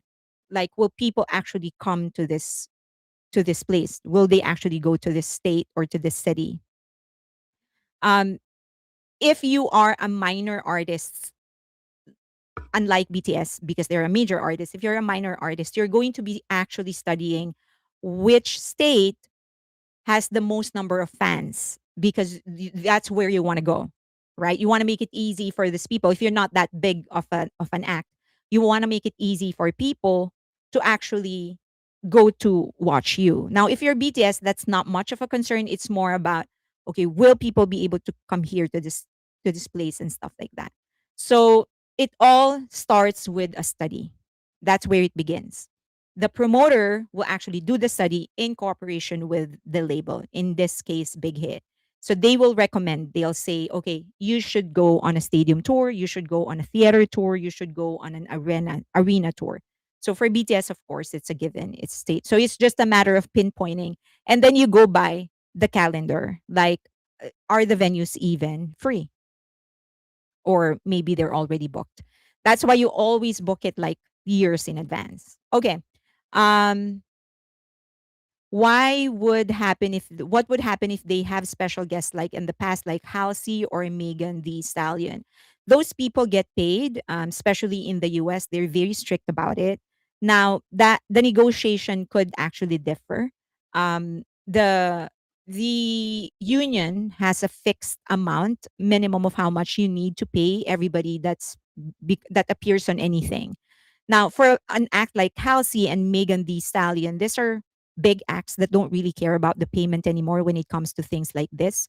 But you do need to give them accommodation, and of course, you need to pay their makeup artist and stuff like that. But it differs to give you an idea. For the union, usually at that caliber, the highest tier, usually you are required to pay them $750 per night. But it's Halsey. What is he gonna what is she gonna do with $750, right? She doesn't care about that. So it could actually be just a favor. Okay, I'll go and appear in your show. She's friends with Suga. But you do need to pay for her hotel if it's a different state. Probably a service, of course, food, stuff like that. Okay, they don't need a special guest, just like they don't need an opening act. So many fans come from out of the state and out of the country. There are so many international fans in Army and Tampa. I was very, very surprised. So am I. Okay, so let me try and get through one more, which is about fan sites. But before that, do you have any other question? South Korea is known as frugal and genius in marketing and finance strategies, and HYBE won't be gambling for this concert. At least BTS could get a show 140 to 350,000. That's still very conservative. Still very conservative. Many will actually jump at getting them if they're getting paid that much. Whoever is doing these studies, they are making a lot of mistakes going by the blue dot fever for the K-pop acts. I think many of this management, they're actually defying the recommendations of the promoters. There's just no way many of these acts are booking arenas. By the way, um, I've always thought that the strategy of RBW, um, Attract, that is the agency of 50/50, and HYBE, that's actually a sound strategy. Like CORTIS is actually going on a tour, but they're doing theaters. It's a theater tour for them. And I think that's the right way to go. Um, their book, I was actually pretty surprised. I don't know if you've seen the poster, but nine of the 12 venues that they have, or cities that they have, is actually in the US. And I thought, like, no, so they only have Seoul, Japan, and another one in Seoul, and then the rest in the US. But they're all theaters. And I thought that's the best strategy. You want your act to go in there and sort of get to know themselves, because it's really very different when you perform. Um, you think, even no matter how good you are on stage, it's different when you're facing 20,000 people watching you dance and sing. It's a different thing. Like, as a performer, you need time to develop. And I think that's the right way to go. You let them do theaters first, get to know themselves, allow them to find their identity on stage, get used to it, and then build the fan base, and then you go on an arena tour. So, um, have you heard any news on the Busan hotel prices? Are they still astronomical, or did they come down? There were three hotels that actually went down, and then temples, universities, spas, and several government offices, locations that are affiliated to the government. They're actually offering accommodation, very, very cheap accommodation. Of course, don't expect five-star treatment, but at least you have some accommodation. So some people are stepping up. Okay. So if Cordis concert are held in theaters, would the tickets price be higher? I wouldn't know. We'll have to wait. Okay, so when it comes to fan sites, I've received a lot of questions because of that videos. Some are hating me because they're totally against fan bases. Some are saying, some of them that they're SASSENGS and whatever. Okay, so let me answer some of those questions. I did not say that I support all fan bases. I never said that. I said some. And I try my very best to be very careful on who I follow. I'm not perfect though. I don't always have the time and the awareness to do a background check before I use the photo. Sometimes I also, especially when I'm rushing, I just use it and don't always I'm not always conscious of the watermark, or I don't always get to investigate the account. I should, but I don't always do that. And at that part, I admit, I try my best. I try my best though. Okay. So I never said I support all. I support some. And I usually take my cue from the artist. If the artist acknowledges the fan base, no matter how I feel about the fan base, then okay. I mean, I don't know more. I don't know better than BTS. I am not their keeper. I'm not going to impose my beliefs on them. I'm not going to pretend that I know better than they do. So if they acknowledge the fan base, I'm okay with using their photo or their videos. Okay. So that's one. Second is the length of when you've been in this fandom for as long as I have since 2013. There are certain fan bases you will just know about because they've been there the longest as well. I've been seeing their watermark for the longest time. I've been seeing their pictures and the things and the projects that they do um, get endorsed by Big Hit themselves. So they just become familiar. And many of those, the earliest ones, are still being acknowledged by the members and Big Hit themselves. And that's how I usually make my decision on who to follow. Okay. So some people were asking, like, who do I follow? If you go on my Twitter, you'll actually see who I follow. That's actually the easiest. You just go on my Twitter, you see who I follow. That's it. Okay, there's not a lot of them. For Jin, I follow a little braver. She has been with Jin for, I don't know, 20. I think so. According to her profile, she joined in 2013, but I think her very first tweet was 2014, something like that about Jin. And then she has just been on it. Like she would constantly post pictures. Jin constantly says hi to her. She would smile at her camera. Big Hit themselves would have used her photos. They've posted her photos. They've actually included that in some of their email blasts. So she's well acknowledged. She has, for the most part, stayed away from any kind of scandal. Of course, there will always be some other toxic solos or toxic fans or toxic armies who would try to destroy her. She doesn't really respond. She just does what she likes. She doesn't really I have in the years that I've been following, I have never seen her say anything hateful about other members. She's as good as it gets. She's as clean as it gets. So a little braver. That's for Jin. Okay. For Shoga, it's Min's Theory 0309. I think at some point she actually changed her handle. I could be wrong. But also I think she her first tweet was 2015 or 2016, and then she has been with Shoga ever since. So she takes very good, very beautiful photos of Shoga, very beautiful videos. Um Pretty well established, just like a little braver. She has been able to keep away and out of any kind of fan wars. She keeps to herself. She supports Suga, and that's what she does. Okay. Um, Adonis is legendary. So this is for J Hope. She's been around a while. So I think she has been in Daum since 2013, if I'm not mistaken. As you can see, 266,000 followers. So yeah, she's been around for a while. She's pretty known in Daum, I believe, even before she started her social media accounts. But very beautiful photos. Okay. And then for Jimin, it's Park Jam Jam. That she's one of the like classics. Also since 2013, was also pretty known in Daum, just like Adonis, and she's pretty much stayed out of trouble. You can never discount other haters and toxic solos trying to destroy her, but she doesn't really engage in any kind of fan wars. Um, yeah. So for Jimin, Park Jam Jam. She has a Japanese side as well. And then Nuna V for V, one of the most controversial ones.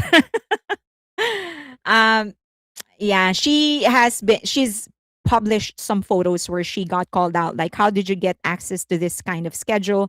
I still very much remember where she went to a certain shoot of V, and no other reporters actually know that V was going to be there. Like, um, if I'm remembering correctly. So people were questioning, like, why do you have that picture? Like, whatever, you must be assessing. But V is very, very consistent in acknowledging her. Very consistent. He has smiled at her many times. He signs her camera. I think he signs all of her camera. Like every camera that she uses, V has signed. So if you don't call that support and acknowledgement, then I don't. I mean, V would even speak with her during a concert. So he knows her for sure. And she gets very good seats all the time. Um, and that actually convinces me that, she probably gets, many of these fan sites, um, they are in Big Hits mailing list. So they get the schedules as well. So they probably get something more from Big Hit as well because they help in promoting the members. Black and White is very controversial, primarily because she supports two members, Jimin and Jungkook. So the mural in Busan, in the Gyeochong, is that what you call it? The cultural village. That was her project, and it was endorsed by Big Hit.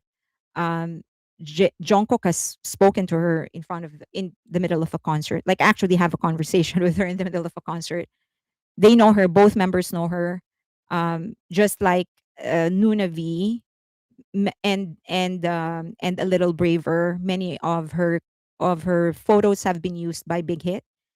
And of course, the project that she did in the cultural center, that was officially endorsed by Big Hit. Like that is acknowledged by Big Hit as one of the official cultural landmarks endorsed by Big Hit. So it's official. So that kind of gives you like an idea on how official she is, I guess. Okay, so Black and White. Um, so I guess the next question people will be asking me is, why am I following a shipper? I've mentioned many, many times, I don't mind if you're shipping any member. I do mind when you're insisting that everyone believes what you believe.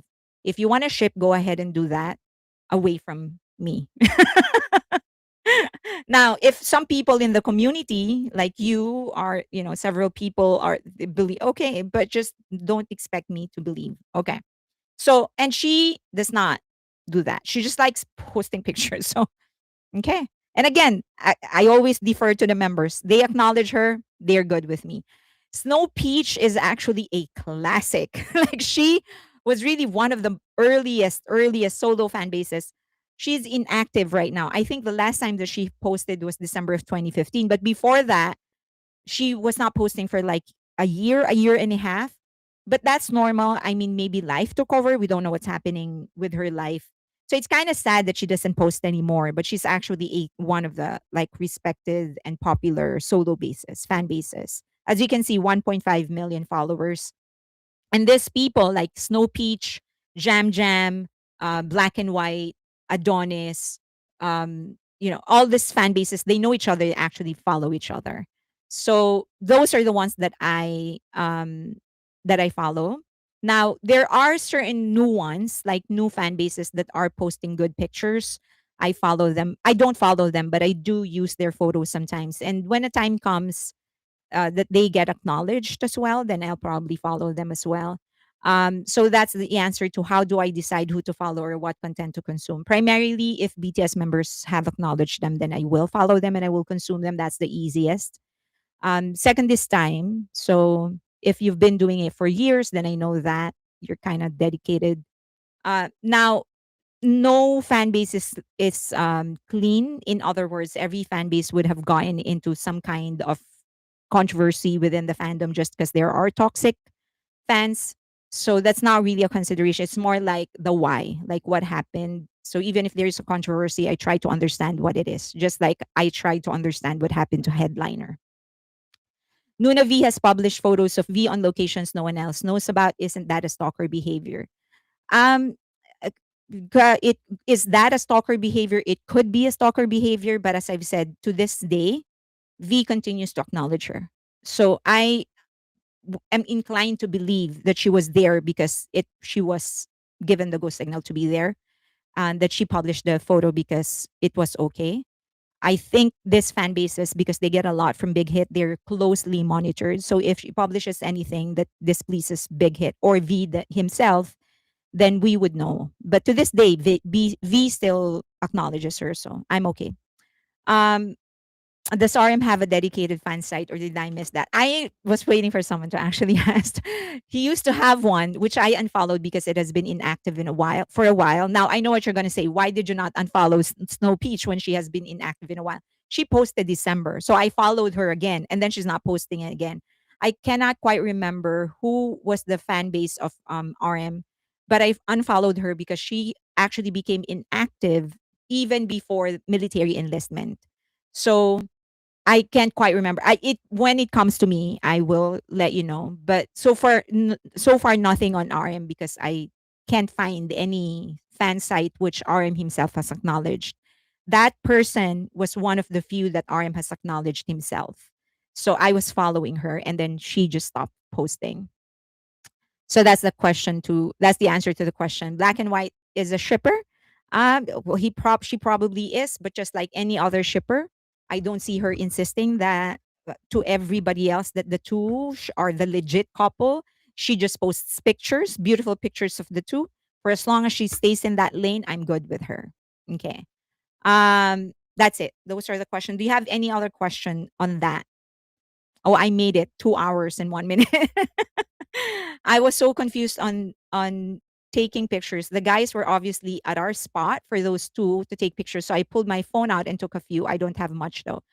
I am okay to watch as long as the information is factual and respectful. Otherwise, I will report and block. Not if he is letting her know. Sometimes I think some just like to target test supporters. That I think Nuna V is one of those that have been highly targeted by many toxic solos, toxic OT7, primarily because anyone that has been acknowledged by the members constantly get targeted. And because Nuna V is one of the classic fan bases that have been acknowledged, has been consistently acknowledged, not just by V, but also by Big Hit, she becomes a constant target. So, and I feel bad for her because if you actually like follow her and look at her content, she doesn't really say anything about the other members. She just likes V. So, and it's okay to have a bias. I mean, like a lot of people are questioning where does she find the money? Not just her, but other fan bases. Like, where does she find the money in buying all of these concert tickets? Well, that's none of her business. That's not our money. It's not like she's asking money from us. So that's none of her business how she finds the money. She's doing it. She's giving great pictures of V. But I think primarily she was a target because she is really a dedicated V fan and she's been there for such a long time. And V has acknowledged her many, many times. He continues to acknowledge her. So, but I don't think it is like the hatred towards Nuna V is founded. So I'm not her lawyer. I don't know these people personally, by the way. I don't know. I have a hunch who Black and White is just because I saw the girl in front of me during Guangamon. And then when I saw the pictures that she published, I thought, oh, that's her. So, but I could be wrong. Um, it was a shock to me when I realized that there are toxic OT7 fans. There are many toxic OT7 fans, but they only pretend to be OT7. Many of the fan bases that are like have hundreds of thousands of followers or even millions of followers, many of them actually hate one or two members. And you would know just because of how they post. That is actually the reason. I don't think I follow any OT7 OT7 account. Just because whenever I realize like, wait a minute, this is a little so I unfollow. But many of the OT7, like big OT7 accounts, yeah, they hate at least one or two members. what makes an OT7 toxic? Just as I've said, like many of them would claim to be OT7, but they're not. They hate at least one or two members. And then others are just so fixated that it always has to be OT7. Like, for example, when we're talking about, and this constantly happens in the videos that I do dedicated to a member. Like when I say, and this, sometimes I try to avoid mentioning the names of other members when I talk about one member, just because I want, I try to lessen the toxicity of the comment section. But many still get in there and say, like, why are you saying this about him? What about this other member? And I'm like, I'm not talking about that other member. I have a different video for that member. Why didn't you look at that video and then see what I said about that member? But like mentioning one member for them is like mortal sin that they would like.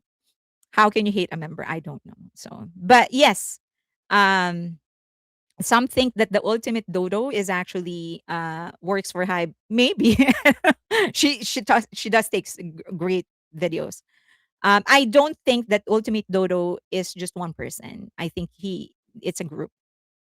To be honest, I've gotten to the place that if I see the little seven, I proceed with caution. How can you hate a member? How can anyone hate any of them? Good night. Good night. I'm a Jin Cook bias, but the others are always wreckers. Does that make me does that make me a loose woman? Okay.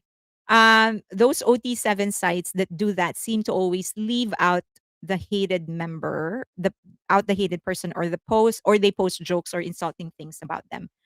How can you be an OT7 and hate one or two members? Thank you, Fury. Have a good night. We all know Fairy loves OT7. She just have different biases on different days. Depending on, that was like the dreaded question I have in the concerts whenever people would give away stuff. Like, who's your bias? And I'm like, I don't know. So I've actually devised a system. So I would go one by one. So like, who's your bias? Jin. And I go by age. So Jin, and the next person that will ask me, it's going to be Sugar, J Hope, RM. I go down the list. At least I have every member's souvenir. So that's how I devised it, because I can't get away from the question. Like if I say OT7, they would say like, "Oh, you must have a bias." I'm like, "I don't." So I just devised that way. So now I know. So I stopped at J Hope. So next concert I am in and someone asks me, then I will start with RM. And then Jimin, V, Jungkook, and then go back to Jin, and then go down the list. Okay. All right. Thank you so much, everybody. It's already 2 hours and 7 minutes. So I will continue with the rest of the topics next time. But I think I did pretty well in covering the topics, right? Because I did put in the topic that most likely I won't be able to cover everything. Okay. Thank you, everybody. Good luck to those that are ticketing. Bye.